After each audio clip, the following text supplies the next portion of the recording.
عبد القادر جیلانی رضی اللہ تعالیٰ عنہ یقیناً آپ کے ولی کامل ہونے پر تقریباً پوری امت کا اتفاق ہے. اتفاق کا مطلب صرف بریلویوں کا نہیں، دیوبندی بھی مانتے ہیں، اہل حدیث بھی مانتے ہیں، شیعہ بھی مانتے ہیں. غوث پاک رضی اللہ تعالیٰ عنہ کی ولایت سے ان میں سے کسی کا انکار نہیں. آج بھی بغداد میں جائیں لنگر بٹ رہا ہوتا ہے، شیعہ بھی کھا رہے ہیں. غوث پاک رضی اللہ تعالیٰ عنہ کا لنگر آج بھی بٹ رہا ہے. بغداد کی وہ ایک ایسی بارگاہ ہے جہاں سنی اور شیعہ دونوں ہیں، دونوں تسلیم کرتے ہیں ان کی ولایت کو. اب رہے بات اہل حدیث کی یا دیوبند کی، ان کی کتابیں اٹھاؤ تو پتہ چل جائے گا کہ غوث پاک کے متعلق انہوں نے کیا کیا نہیں لکھا. پیر پیراں، میر میراں، شہنشاہ بغداد، بلکہ شیخ ابن تیمیہ جو ہر ولی کی تنقید کرتا تھا، ہر صوفی پر تان و تشریح کرتا رہا، اس نے اپنی کتاب میں لکھ دیا کہ میرے پاس اتنی تواتر تک، تواتر کہتے ہیں اتنے لوگوں کا بیان کرنا کہ جن کا جھوٹ پر جمع ہونا محال ہو. شیخ ابن تیمیہ کہتا ہے میرے پاس اتنی تواتر سے کسی اور کی کرامتوں کا ذکر نہیں پہنچا جتنا شیخ عبد القادر جیلانی کا پہنچا ہے. الفضل لما شہید به الاعداء، فضیلت تو اس کی ہے جس کی دشمن بھی گواہی دے رہے ہوں. عزیزان گرامی وقار، سرکار بغداد رضی اللہ تعالیٰ عنہ کی ولایت پر تقریباً امت کا اتفاق، بعد میں آنے والے سارے مسلمان انہیں ولی مانتے ہیں. اور یہ اور بات ہے کہ ولایت تک سب کا اتفاق ہے. اب غوث کے مقام کے متعلق الحمدللہ ہم منفرد ہیں اس میں، اس لیے کہ ہم انہیں غوث اعظم بھی کہتے ہیں، استغاثہ بھی کرتے ہیں. ایک الگ ٹاپک ہے جہاں شرک بدعت اور کفر کے فتوے لگتے ہیں کہ بریلوی اللہ کو چھوڑ کر اولیاء سے مانگتے ہیں اور یہ بیویوں سے مانگ لیں تو کوئی حرج نہیں، ہاں اپنے بچوں سے مانگ لیں تو کوئی حرج نہیں، بلکہ چپراسی اور نیتاؤں سے مانگ لیں تو کوئی حرج نہیں. کسی صاحب نے آ کر کے مجھ سے کہا تھا آپ غوث اعظم کیوں کہتے ہیں؟ اعظم اللہ ہوتا ہے سب سے اعظم. غوث کہیں ٹھیک ہے. سلفی صاحب سے ہم نے کہا کہ آپ کو سرکار عبد القادر جیلانی کو غوث اعظم کہنے پر اعتراض ہے، لیکن ایک چوڑا چمار ملک کا پرائم منسٹر بن جائے تو اسے وزیر اعظم کہہ دیتے ہیں، کوئی دقت نہیں آپ کو، وہاں اعظم کہتے ہیں آپ. اعظم کہنے میں آپ کو وہاں جھجک بھی نہیں آتی اور غوث پاک کو اعظم کہنے میں آپ کو شرم آنے لگتی ہے. یہ اپنے اپنے نصیبے کی بات ہے. آپ کا اعظم کوئی اور ہے، ہمارا اعظم کوئی اور ہے. عزیزان گرامی، سرکار بغداد شہنشاہ ولایت سلطان الاولیاء سیدنا عبد القادر جیلانی رضی اللہ تعالیٰ عنہ، ماں کے پیٹ سے ہی ان کو ولایت عطا کی گئی. یہ وہ اولیاء میں سے ہیں جن کا پیدائشی اللہ تعالیٰ نے منتخب فرمایا ہے. بلکہ جس وقت آپ کی ولادت ہوئی شعبان کا آخری دن، اور آپ کی والدہ ماجدہ کے بطن سے آپ اس عمر میں پیدا ہوئے جب عورتوں میں اولاد کی امید ختم ہو چکی ہوتی. آپ کی ماں کی عمر 60 سال کی تھی جب آپ پیدا ہوئے. یہ خود اپنے آپ میں ایک کرامت ہے. اور سرکار بغداد رضی اللہ تعالیٰ عنہ جب جیلان میں پیدا ہوئے تو آپ کا معمول تو دیکھیں، آپ کی ماں خود بتاتی ہیں دوسرے سال غالباً لوگوں کو چاند میں شک ہو گیا، 29 کا چاند نظر آیا کہ نہیں آیا. بعض کہنے لگے ہو گیا ہوگا، بعض کہنے لگے نہیں ہوا ہوگا. تو یوم الشک کہتے ہیں، یعنی 30واں جو شعبان کا ہوتا ہے وہ ایک رمضان بھی ہو سکتا ہے، 30 شعبان بھی. تو لوگ آئے حضرت فاطمہ ام الخیر کے پاس جو غوث پاک کی ماں ہے، پوچھا کہ کل کا چاند ہوا کہ نہیں ہوا، ہمیں شک ہو گیا ہے. آپ نے کہا چاند ہو گیا ہے اور رمضان شروع ہو چکا ہے. کہا کیسے؟ کہا صبح سے میرا بیٹا عبد القادر دودھ کو منہ نہیں لگایا ہے، اور میرے بیٹے کا یہ معمول ہے پچھلے رمضان سے ہی. جس وقت غوث پاک پیدا ہوئے رمضان شروع تھا.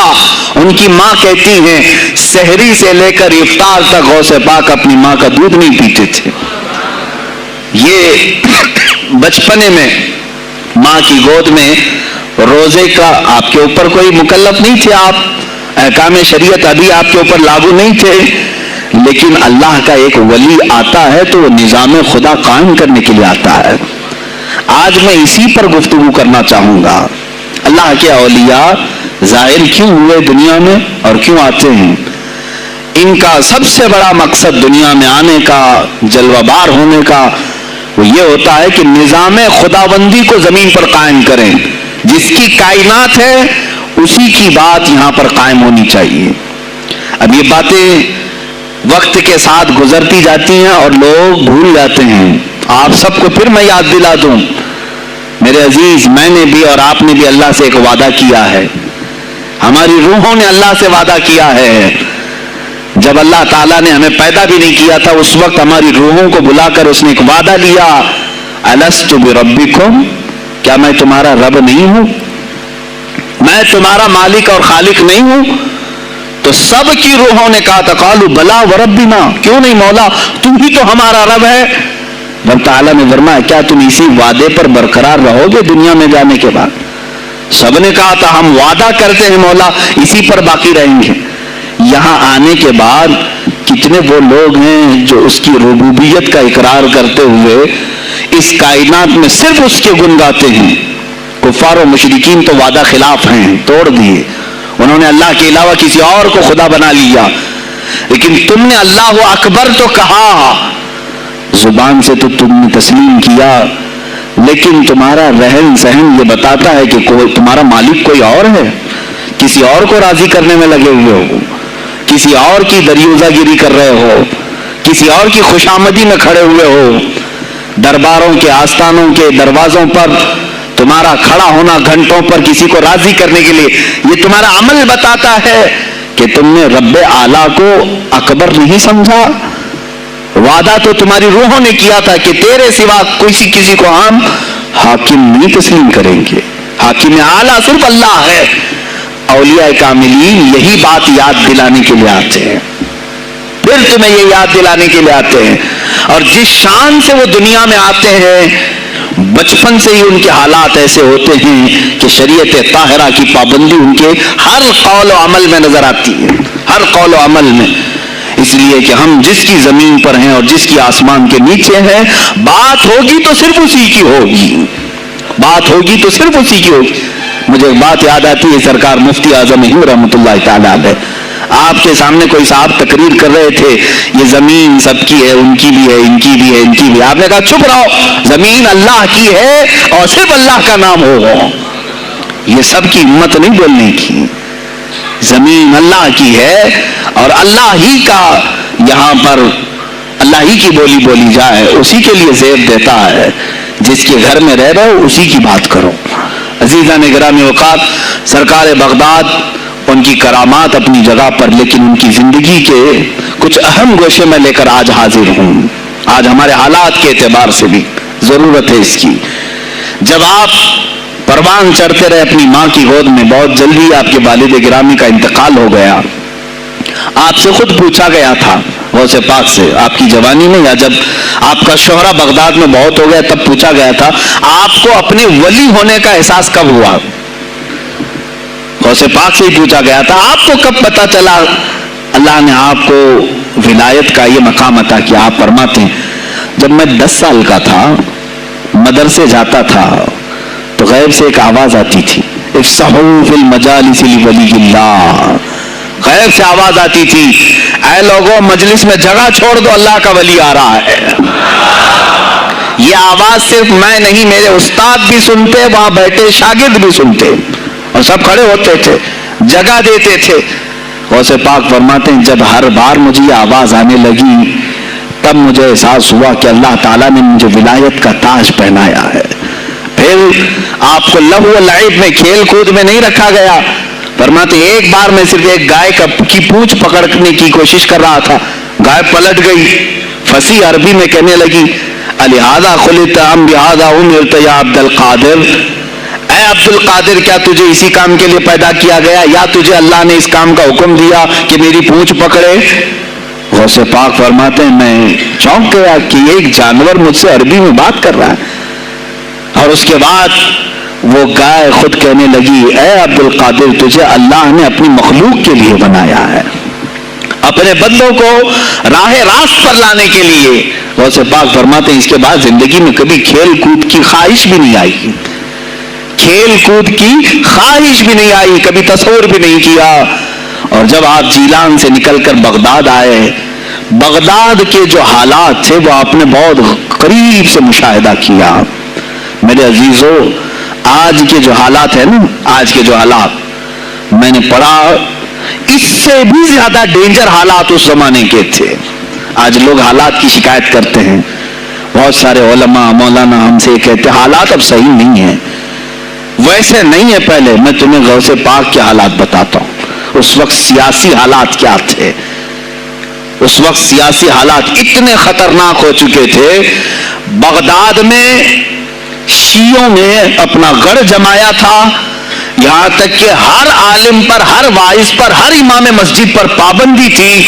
سیدنا ابو بکر صدیق اور حضرت عمر کا کوئی نام نہیں لے سکتا تھا, کوڑے مارے جاتے تھے. شیخین کا اگر کسی نے نام لے لیا کسی عالم نے, کوڑے مارے جاتے تھے. خلیفہ واثق باللہ تک یہ تاریخ چلی بغداد میں, اور سلطنتیں ٹوٹ چکی تھی. سیاسی حالات اس قدر خراب ہو چکے تھے, چھوٹی چھوٹی ٹکڑیوں میں بٹ چکے تھے مسلمان. مصر کی طرف دیکھیں تو فاطمی حکومت قائم ہو گئی تھی, وہ اپنے آپ کو فاطمی کہہ رہے تھے. بغداد میں عباسی خاندان حکومت کر رہا تھا, اور وہ بھی سمٹ کر کے صرف بغداد کے اطراف رہ گئی بس. پھر ترکی کی طرف دیکھیں تو سلجوکی خاندان تھا, ایک ایک ٹکڑا حکومت کر رہا تھا, اور یہی آپس میں دست بگریباں تھے, ایک دوسرے سے لڑ رہے تھے. اور پھر پلس اس پر ایسا کہ بازنطینی جو عیسائی تھے, صلیبی تھے, ان سلطنتوں کو آپس میں لڑا کر کے اس قدر شدت پیدا کر چکے تھے کہ بغداد والا مصر نہیں جا سکے, مصر والا ترکی نہ آ سکے. پھر ادھر بخارا, سمرقند, نیشاپور, یہ جو رشیا میں ہے آج, ازبکستان وغیرہ میں, یہاں الگ ایک سلطنت قائم تھی, اور ہند میں الگ کفرستان تھا. سب جگہ الگ الگ حالات تھے. اور مسلمانوں کے لیے اس زمانے میں ایسے حالات ہو گئے جیسے لاک ڈاؤن ابھی کا سیم. میں آپ کو بتاؤں سچویشن, لاک ڈاؤن میں کیا ہوا تھا معلوم ہے؟ یہ ہمارے طلبہ دیکھیں 8 مہینے سے بیٹھے ہوئے ہیں, مدارس میں نہیں گئے, حفظ قرآن کر رہے تھے, عالم دین بن رہے تھے, مدرسے بن رہے نا, گھروں میں بیٹھے کچھ تو آوارہ گردی کر رہے ہیں. اسی طرح کالج کے بچے بھی, اسکول کے بچے بھی, سب چھوٹے ہوئے ہیں لاک ڈاؤن کی وجہ سے. سیم یہی سچویشن اس زمانے میں ہوئی. بغداد علمی مرکز تھا, کوفہ اور بصرہ علم کے مرکز تھے. آپسی رنجشوں کی وجہ سے بادشاہوں کی طلبہ ایک جگہ سے دوسری جگہ کا سفر نہیں کر سکتے تھے. بغداد کے سارے مدرسے بند پڑے ہوئے تھے, کیونکہ طلبہ آ نہیں سکتے. کہاں سے آئے تم؟ مصر سے آئے, واپس جاؤ. اس سلطنت میں کیا کر رہے ہو؟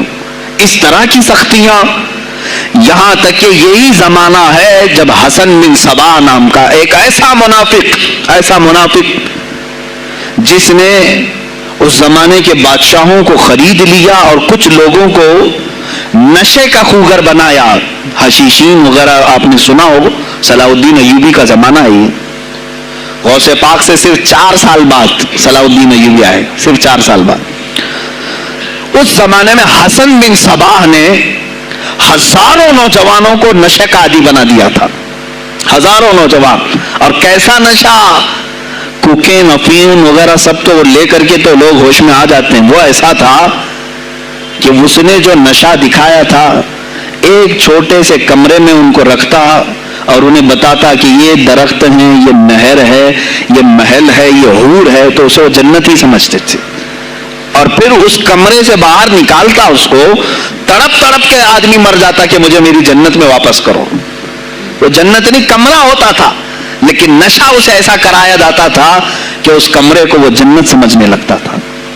اور ان نوجوانوں سے کیا کرایا جاتا تھا؟ ان کو نشے کا عادی بنا کر کے باہر نکالا جاتا, انہیں ٹارگیٹ دیا جاتا, فلاں مجلس میں جاؤ, فلاں خلیفہ کو قتل کرو, فلاں وزیر کو مارو, فلاں سپاہیوں کو مارو, فلاں عالم دین کا قتل کرو. اور وہ اپنا ٹارگیٹ پورا کر کے آتے ہیں اس لیے کہ انہیں نشہ چاہیے تھا. وہ 1 دن 2 دن سے زیادہ اس نشے کے بغیر رہ نہیں پاتے ہیں. وہ اپنا ٹارگیٹ کرنے کے لیے اپنی جان بھی جوخم میں ڈالتے ہیں. اس طرح کے کئی حملے خلفاء پر کرائے حسن بن صبا نے. اور جانتے ہیں میں نے آج تاریخ دیکھی، حسن بن صبا نے علماء اہل سنت کو اس زمانے کے 40,000 علماء کو قتل کرایا. یہ وہ زمانہ تھا جب بغداد کا حال یہ تھا کہ نشہ زیادہ ہو چکا تھا، علم دین کے مراکز بند ہو رہے تھے اور علماء بولنے میں ہچکچا رہے تھے، ڈر رہے تھے، اور سلطنتیں آپس میں ایک دوسرے سے ٹکرا رہی تھی. جو خلیفہ بیٹھتا وہ نہایت عیاش قسم کا خلیفہ آتا تھا. اکثر خلیفہ عیاش آئے، ان کے حریم میں، ان کے حرم خانے میں، یعنی ان کے محل میں 40 عورتیں ہوا کرتی تھیں جن کے ساتھ وہ وطی کرتے، جمع کرتے.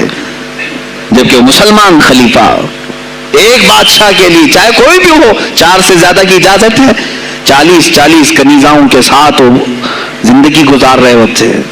اس میں عیسائی بھی ہوتی، یہودی بھی ہوتی، سب قسم کی ہوتی. یہ خلفاء کا حال تھا. تم کیا کہہ رہے ہو ہمارے زمانے کو؟ ارے حالات برے ہیں، حالات برے ہیں.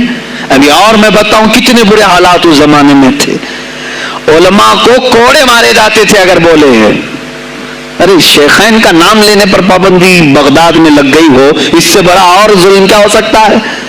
سیدنا ابو بکر صدیق، حضرت عمر کا نام لینے پر کوڑے مارنے لگائے جاتے. ایسے حالات میں شہنشاہ بغداد سیدنا عبد القادر جیلانی بغداد آئے ہیں جب آپ کی عمر صرف 18 سال کی تھی. 18 سال کی جوانی میں آپ نے ملاحظہ کیا، حالات کو دیکھا، تعلیم حاصل کی بڑے بڑے اساتذہ سے. آپ کے اساتذہ فقہ میں الگ ہیں، حدیث میں الگ ہیں، تفسیر میں الگ ہیں، علم کلام میں، کئی علوم و فنون پہ آپ نے مہارت حاصل کی. اس کے بعد حالات دیکھ کر کے آپ نے کیا کہا؟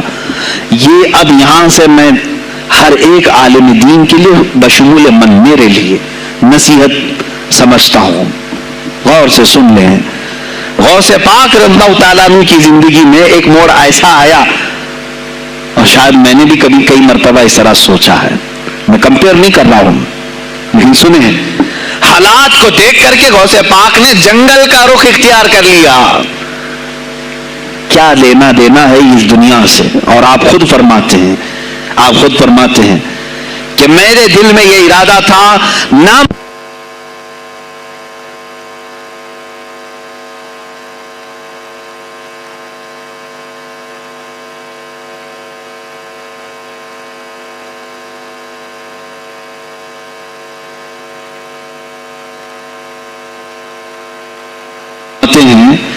میرا ارادہ ہوا جنگل میں ایسی جگہ رہوں کہ نہ مجھے مخلوق دیکھے اور نہ میں مخلوق کو دیکھوں. عبادت میں ایسے مصروف ہو جاؤں. جنگلوں میں آپ عبادت کرتے رہے، لیکن فرماتے ہیں مجھے غیب سے آواز آئی اللہ رب العزت کی طرف سے، کہا اے بندے قادر، آپ کا نام ہی عبد القادر ہے، اے قادر کے بندے، تجھے اللہ نے جنگلوں کے لیے نہیں بنایا، امت مصطفیٰ کی رہنمائی کر، خلق خدا تجھ سے نفع حاصل کرے، واپس آ جا. غوث پاک فرماتے ہیں میرا ارادہ تو تھا کہ میں اپنی زندگی اللہ کی یاد میں فنا کر دوں، لیکن میں شہر صرف اس لیے واپس آیا کہ جنگل میں صرف میری اصلاح ہو سکتی ہے، شہر میں پوری امت کی اصلاح ہو سکتی ہے. علماء کے لیے یہی آج نصیحت ہے. تم چاہے تو گدی نشین بن جاؤ، سجادہ نشین بن جاؤ، جھولی نشین بن جاؤ، جنگل نشین بن جاؤ. ہو سکتا ہے تمہارے اپنے فائدے کے لیے تم سوچ سکتے ہو. میں نے ابھی یہ کہا، میرے دل میں ارادہ تھا کہ گوشہ نشین ہو کر کے اپنی عبادت کریں، اپنی آخرت کی فکر کریں. نہیں، علماء کو اللہ تعالیٰ نے علم عطا کیا ہے امت مصطفیٰ کی رہنمائی کے لیے. یہ امانت ہے، چاہیں تو بھی چھپ نہ سکیں. عزیزان گرامی وقار، غوث پاک رضی اللہ تعالیٰ عنہ واپس بغداد آئے.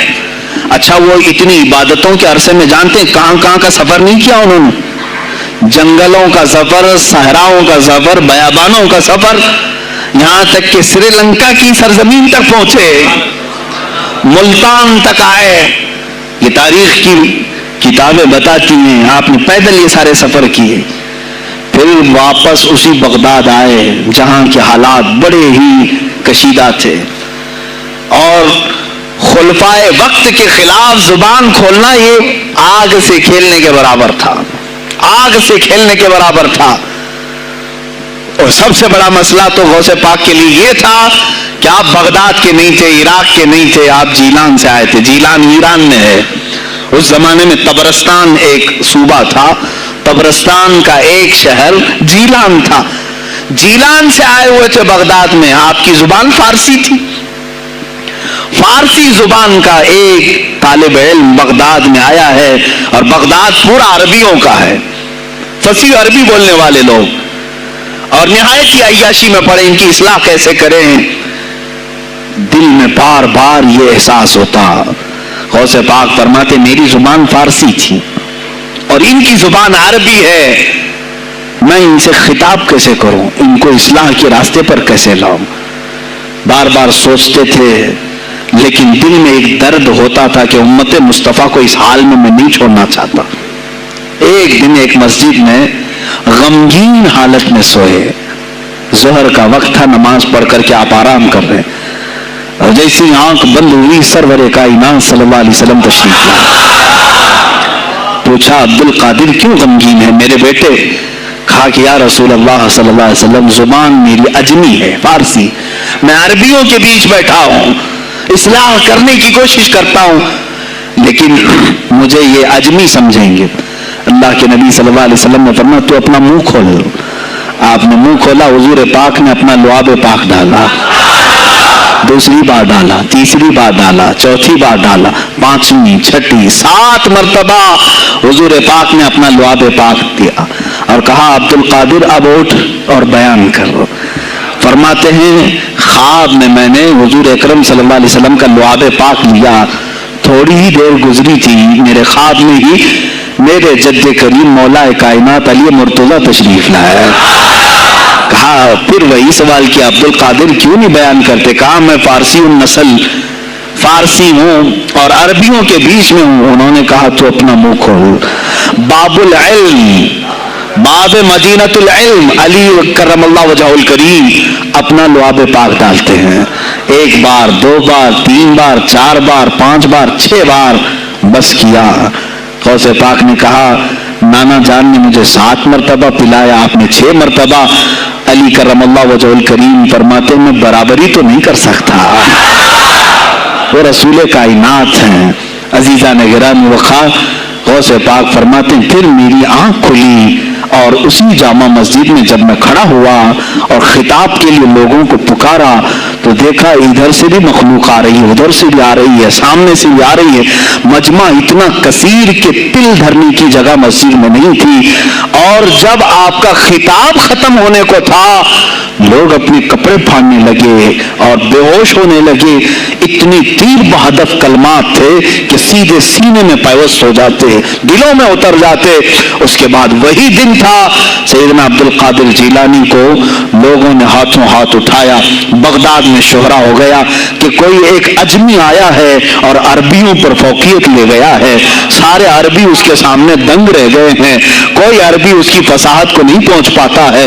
کئی لوگ امتحان کے لیے بھی آئے، ایسا نہیں ہے کہ غوث پاک کو یوں ہی چھوڑ دیا گیا۔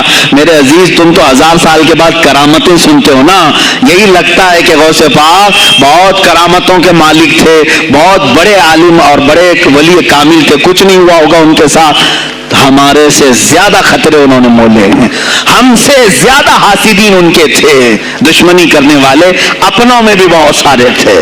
غوث پاک رضی اللہ تعالیٰ عنہ کا جب خطاب شروع ہوا، کیا ایک خطیب جب مشہور ہونے لگے تو دوسرے مولوی خاموش رہ جائیں گے؟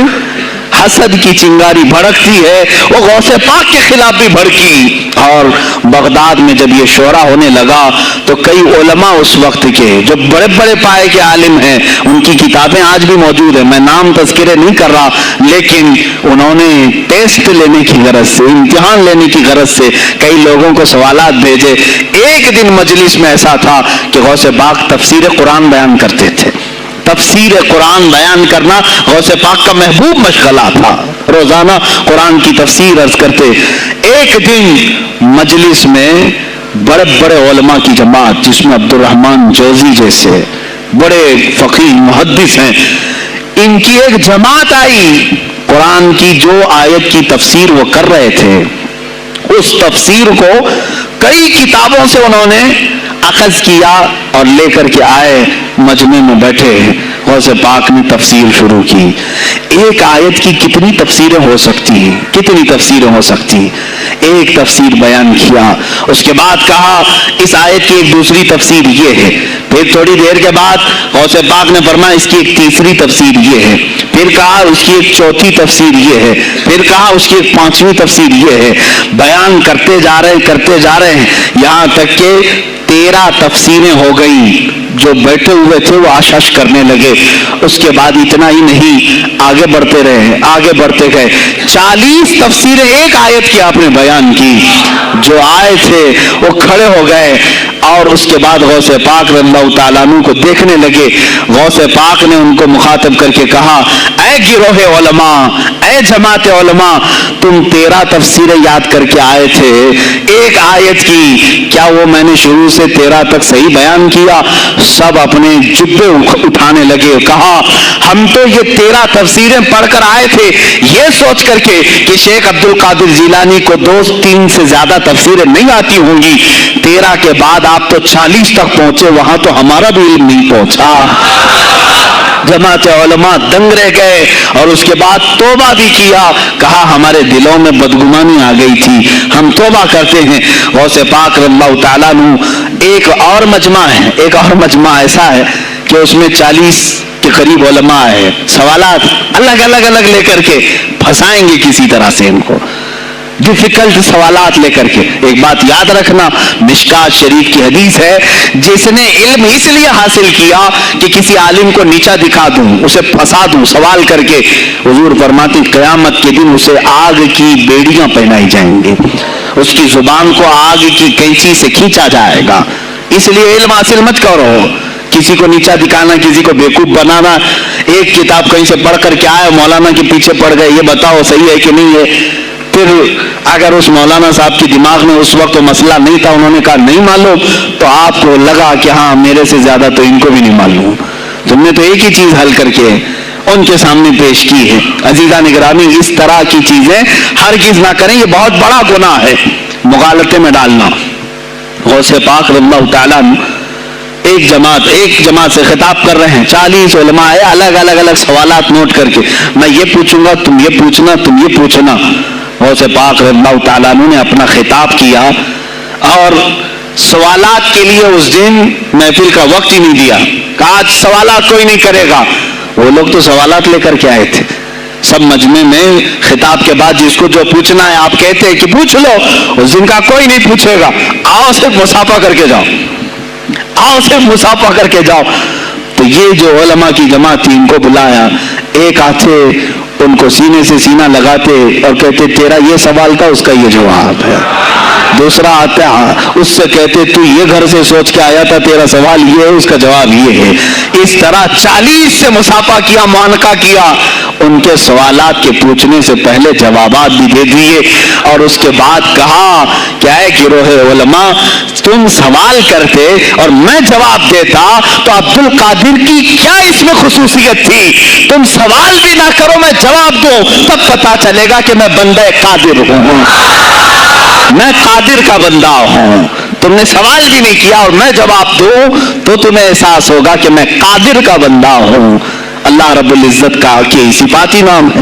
عزیزان گرامی وقار، علماء نے تنگ کیا، پریشان کیا، آپ کے مجموعوں کو روکنے کی کوشش کی، لیکن ایسا نہیں ہے کہ غوث پاک نے ہر ایک کو اپنی کرامت سے زیر کر دیا ہو، ان علماء کو پورا سلا دیا ہو، نہیں، فیس کیا ہے، مقابلہ کیا ہے، پریشانیاں اٹھائی ہیں، اور خلفاء کے وقت کے سلاطین کی بھی بہت ساری ایسی سختیاں تھی جس کو آپ نے برداشت کیا۔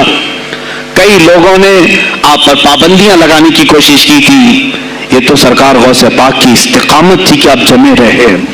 اور سب سے بڑا کام آپ کا کیا تھا معلوم؟ خانقاہ کے گدی نشینوں غور سے سنو، جو غوث پاک کا نام لیتے ہیں، سرکار غوث پاک رضی اللہ تعالیٰ عنہ کی اس صفت کو میں بیان کروں تو یہ بغلیں جھانکیں گے۔ ابھی غوث پاک نے سب سے بڑا کردار کیا کیا جانتے ہیں آپ؟ لوگ کہتے ہیں خانقاہی ماحول قائم کرنا ہے، اللہ اللہ کرو, تسبیح لو, دلوں کی صفائی کرو, سب صحیح ہے, لیکن غوث پاک نے تقریباً 25 سال صرف جہاد پر بیان کیا ہے, صرف جہاد پر. کہا کہ اے گروہ مسلمین, تم پر اللہ نے ذلت مسلط کر دی ہے اس لیے کہ تم نے کوششیں ترک کر دی ہیں. حکومتوں کو صحیح کرنے کے لیے آپ نے باغڈور سنبھال لی تھی. غوث پاک جب بیان کرتے منبر سے تو وقت کا جو تخت تھا وہ بھی ہلنے لگ جاتا تھا. خلیفہ مستنجد باللہ, اس زمانے کا خلیفہ ہے, اور تنگ آ گیا غوث پاک کے پاس. جب وہ بیان کرتے اور ان کی عیاشیاں کھول کھول کر کے ذکر کرتے تو لوگوں میں اب احساس جاگنے لگا, کوئی تو اللہ والا آیا ہے جو نظام خداوندی قائم کرنے کی بات کر رہا ہے, نظام مصطفیٰ قائم کرنے کی بات کر رہا ہے. بغداد کی یہ حالات جب ہونے لگے میرے عزیزو, سلطان الاولیاء غوث پاک کی ہی شہ پر, جانتے ہیں صلاح الدین ایوبی جیسا ایک مرد مجاہد پیدا ہوا ہے. یہ آپ کی تحریک تھی, غوث پاک کی تحریک تھی کہ جب بازنطینی عیسائیوں سے آپ نے اپنی پوری امت کو آگاہ کیا کہ تم سو رہے ہو, تم اپنی عیاشیوں میں ہو, تم اپنے نشے میں ہو, تمہارا دشمن تاک میں لگا ہے, گھات لگا کر کے بیٹھا ہے. اور ہوا بھی یہی کہ غوث پاک کے وصال کے صرف 10 سال بعد صلیبیوں نے حملہ شروع کر دیا بغداد پر, مصر پر, ترکی پر, ہر جگہ.